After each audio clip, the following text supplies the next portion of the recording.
안녕하세요. 10월 23일 목요일 밤의 문턱에서 여러분의 마음을 기다리는 오늘의 사연입니다. 저는 나사연입니다. 하루라는 시간이 참 무겁게 느껴지는 날이 있습니다. 아침에 눈을 뜨는 순간부터 어깨를 짓누르는 삶의 무게가 유난히 버겁게 다가오는 저녁. 여러분은 오늘 어떤 하루를 보내셨나요? 누군가는 기쁨에 겨워 발걸음이 가벼웠을 테고 누군가는 오늘 저처럼 유난히 지친 하루를 겨우 마감했을지도 모르겠습니다. 우리는 모두 누군가의 자식이고 또 많은 분들이 누군가의 부모로 살아가고 계시죠. 엄마라는 이름, 아내라는 이름. 그 이름 안에는 우리가 미처 다 헤아릴 수 없는 수많은 감정과 인내의 시간들이 겹겹이 쌓여 있습니다. 오늘의 사연에서는 그 이름의 무게를 온몸으로 견디다. 문득 돌아가신 어머니를 떠올렸다는 한 분의 이야기를 나눠보려 합니다. 경기도에서 보내주신 최미경님의 사연입니다. 작가님 안녕하세요. 늘 라디오로만 듣다가 이렇게 제 이야기를 쓰려니 손이 다 떨립니다. 올해 55이 된 그냥 평범한 주부 최미경이라고 합니다. 제게 오늘은 너무 길고 아픈 하루였습니다. 어디 털어놓을 곳도 없어 이렇게 라디오 문을 두드려 봅니다. 새벽 6시 핸드폰 알람 소리보다 먼저 온몸을 쑤시는 통증에 눈을 떴습니다.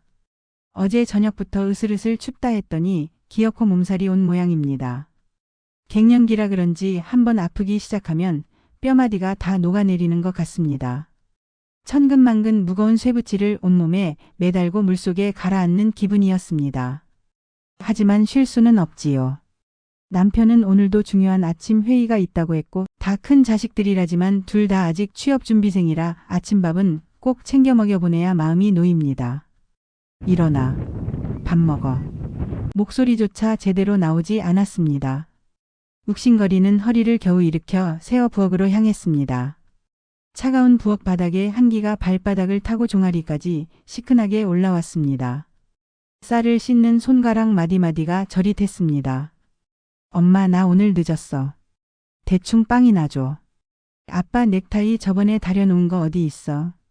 아이들과 남편은 아픈 제 얼굴은 거들떠보지도 않고 제 할 말만 하며 분주합니다. 그래 아픈 건 내 사정이지. 속으로 삼키며 토스트를 굽고 넥타이를 찾아 건네고 현관에서 뒤엉킨 구두를 꺼내주었습니다. 다녀오겠습니다. 다녀와요. 쾅쾅쾅. 3개의 문이 닫히고 나자 집안에는 무거운 정막만이 남았습니다. 그제야 식탁 의자에 겨우 엉덩이를 붙였습니다. 땀이 비 오듯 흘렀습니다. 열이 오르는 것 같았습니다. 식탁 위에는 가족들이 급하게 먹고 나간 빵 부스러기와 커피 자국이 어지럽게 널려 있었습니다. 그걸 치울 힘도 없었습니다. 그대로 거실 소파에 쓰러지듯 누웠습니다. 며칠 전부터 미뤄둔 은행 업무도 봐야 하고 세탁기도 돌려야 하는데 손가락 하나 까딱할 수가 없었습니다. 조금만 눕자 10분만. 그렇게 생각하며 눈을 감았습니다. 얼마나 지났을까 요란한 벨소리에 화들짝 놀라 깼습니다. 남편이었습니다. 여보. 뭐해? 아직도 안 했어? 내가 아침에 오늘까지 꼭 좀 알아봐 달라고 했잖아. 거래처에 오후에 연락 주기로 했는데 당신 지금 뭐 하는 거야? 아 맞다. 자동차세 납부 고지서 나온 거 그거 감면 대상인지 동사무소에 전화해서 확인해 달라고 했었지. 머리가 띵 울렸습니다. 미안해요. 내가 몸이 좀 안 좋아서. 깜빡했네. 지금 바로 해볼게. 몸이 안 좋긴. 맨날 안 좋대. 빨리 좀 해. 하고 나서 나한테 문자 하나 넣어. 딸깍. 전화가 끊겼습니다. 남편은 단 한마디도 어디가 아프냐, 괜찮냐 묻지 않았습니다. 그저 자신이 부탁한 일을 제때 처리하지 않은 아내에게 화가 났을 뿐입니다. 서러운 마음이 목구멍까지 차올랐지만 울 힘도 없었습니다. 떨리는 손으로 동사무소에 전화를 걸어 남편의 용무를 겨우 마쳤습니다. 그리고 다시 소파에 누우려는데 이번엔 핸드폰 메시지 알림이 연달아 울렸습니다. 딩동. 딩동.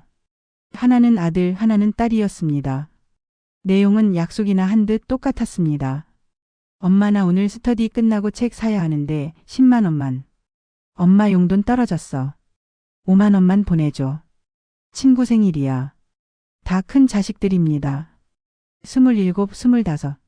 하지만 제게는 여전히 용돈을 타가는 아이들입니다. 아픈 엄마에게 괜찮냐는 안부 인사 한 줄 없이 오직 자신들의 필요만을 톡톡 던져 놓았습니다. 눈물이 핑 돌았습니다. 이게 내 인생인가 싶었습니다. 나는 이 집에서 뭘까? 밥 해주고 돈 대주고 굳은 일 처리해주는 사람. 그 이상도 이하도 아닌 것 같았습니다. 서러움에 북받쳐 한참을 소파에 엎드려 울었습니다. 울다 지쳐 잠이 들었는지 아니면 열에 취해 정신을 잃었는지 모르겠습니다. 까무룩 잠이 들었다가 다시 눈을 떴을 땐 창밖이 이미 어둑어둑해져 있었습니다. 오후 4시가 훌쩍 넘어 있었습니다. 맙소사 저녁은 어떡하지? 그때부터 정신이 번쩍 들었습니다. 아픈 몸을 억지로 일으켜 부엌으로 갔습니다. 쌀을 안 치고 냉장고를 열었습니다. 며칠 전에 해둔 밑반찬 몇 가지가 전부였습니다. 아픈 와중에도 아이들과 남편이 먹을 고기 반찬 하나는 있어야 할 것 같아 냉동실에서 삼겹살을 꺼냈습니다. 지글지글 고기를 굽고 콩나물국을 끓이고 시금치를 무쳤습니다. 뜨거운 불 앞에서 땀을 흘리니 열이 더 오르는 것 같았습니다. 머리가 깨질 듯이 아팠습니다. 다녀왔습니다. 배고파 엄마. 밥 줘. 아이들이 거의 동시에 현관문을 열고 들어왔습니다. 손도 씻지 않고 식탁에 앉는 아이들을 보니 또 한숨이 나왔습니다. 손부터 씻어. 아, 배고파 죽겠는데. 알았어. 건성으로 손을 씻고 온 아이들이 밥상에 앉았습니다. 곧이어 남편도 퇴근했습니다. 오늘은 또 왜 이렇게 늦게 줘? 배고파 죽겠네. 아침에 그거는 처리했어? 네, 했어요. 어서 앉아요. 그렇게 네 식구가 둘러앉은 저녁 식탁. 저는 입맛도 없고 몸도 아파 물만 겨우 마시고 있었습니다. 아 뭐야. 반찬이 왜 이것뿐이야? 나 시금치 안 먹는 거 알잖아. 딸아이가 젓가락으로 시금치를 뒤적이며 투덜거렸습니다. 고기 있잖아. 고기랑 먹어. 엄마 김치 좀 새로 담가. 이거 너무 쉬었잖아. 맛없어. 아들 녀석도 거들었습니다. 남편은 묵묵히 밥을 먹는가 싶더니 이내 숟가락을 탁 내려놓았습니다. 여보, 국이 왜 이렇게 싱거워? 소금 좀 더 넣지. 아무 대답도 하지 않았습니다. 아니, 할 수가 없었습니다. 아픈 몸을 이끌고 차린 저녁상이었습니다. 고생했다, 수고했다는 말은 바라지도 않았습니다. 하지만 어쩜 이렇게 한 사람도, 단 한 사람도 제 노고를 알아주지 않는 걸까요? 그때였습니다. 남편이 밥그릇을 내밀며 무심하게 말했습니다. 나 물 한 잔만 떠다 줘. 그 순간 무언가 툭 하고 끊어지는 소리가 들렸습니다. 온몸이 부르르 떨렸습니다. 아침부터 뼈마디가 으스러지도록 아팠습니다. 남편의 닭달 전화를 받아야 했고 자식들의 용돈 요구를 들어줘야 했습니다. 꼬박 반나절을 앓다가 일어나 이 저녁 한 끼를 차리기 위해 불 앞에서 사투를 벌였습니다. 그런데 반찬이 맛이 없다고 투덜대고 국이 싱겁다고 타박하고 이제는 바로 앞에 있는 물통을 두고 저에게 물을 떠다 달라고 합니다. 저는 이 집의 식모일까요? 저도 모르게 자리에서 벌떡 일어났습니다. 밥상을 쿵 소리가 나게 내리쳤습니다. 엄마 왜 이래? 당신 갑자기 왜 그래? 놀란 가족들의 시선이 저에게로 향했습니다. 저는 아무 말도 하지 않았습니다. 그저 눈물이 왈칵 쏟아졌습니다. 그만해. 다들. 정말 지긋지긋해. 소리를 버럭 지르고 안방으로 뛰어들어갔습니다. 문을 잠갔습니다. 여보 문 열어. 왜 그래 갑자기. 엄마 무슨 일이야. 밖에서 문을 두드리는 소리가 들렸지만 대답하지 않았습니다. 침대에 엎드려 소리 내어 울었습니다. 서러워서 억울해서 내 인생이 너무 가여워서 눈물이 멈추지 않았습니다. 한참을 울다 보니 문득 한 사람이 떠올랐습니다. 엄마. 제가 어릴 적 늦은 밤까지 양품점에서 일하고 돌아오신 날이면 엄마는 늘 부엌에서 찬밥에 물을 말아 드시곤 했습니다. 엄마 왜 밥 안 먹어? 반찬도 많은데. 철없는 딸의 물음에 엄마는 그저 웃으며 말씀하셨죠. 엄마는 찬밥이 제일 맛있어. 너희들 좋은 반찬 많이 먹어. 그때는 그 말이 정말인 줄 알았습니다. 하지만 제가 엄마가 되고 보니, 50이 넘은 나이가 되고 보니 알겠습니다. 엄마도 따뜻한 밥이, 맛있는 반찬이 드시고 싶었을 겁니다. 그저 자식들 입에 하나라도 더 넣어주고 싶은 마음에, 그리고 너무 피곤해서 밥상 차릴 힘조차 없는 날에 그렇게 드셨던 거겠지요. 만약 오늘 우리 엄마가 살아계셨다면 어땠을까요? 아침에 아픈 저를 보고 미경아, 아무것도 하지 말고 그냥 누워있어라고 하셨겠죠.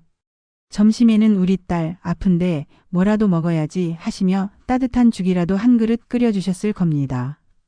그리고 저녁에는 반찬 투정하는 손주 녀석들의 등짝을 이놈들 하고 때리시며 제 편을 들어주셨겠죠. 방문 밖에서는 여전히 저를 부르는 소리가 들립니다. 하지만 저는 그 어떤 위로도 받고 싶지 않습니다. 그냥 오늘따라 아무 말 없이 내 편이 되어주던, 찬밥에 물 말아 드시면서도 맛있다고 웃어주시던 우리 엄마가 너무나도 보고 싶습니다. 최미경님의 사연이었습니다. 엄마가 보고 싶습니다. 사연의 마지막 그 한마디가 제 가슴에도 무겁게 내려앉습니다. 가족이라는 이름으로 우리는 얼마나 많은 것들을 당연하게 여기며 살고 있을까요? 매일 아침 차려지는 따뜻한 밥, 깨끗하게 정돈된 집안, 묵묵히 자리를 지키는 존재. 그 모든 것이 누군가의 희생과 인내로 이루어지고 있음을 우리는 너무 자주 잊고 사는 건 아닌지 모르겠습니다. 미경님, 오늘 하루 정말 고생 많으셨습니다. 밖에서 문을 두드리는 가족들도 아마 지금쯤이면 미경님의 마음을 조금이나마 헤아리고 있지 않을까요? 오늘은 그 누구의 아내도 그 누구의 엄마도 아닌 오롯이 최미경님.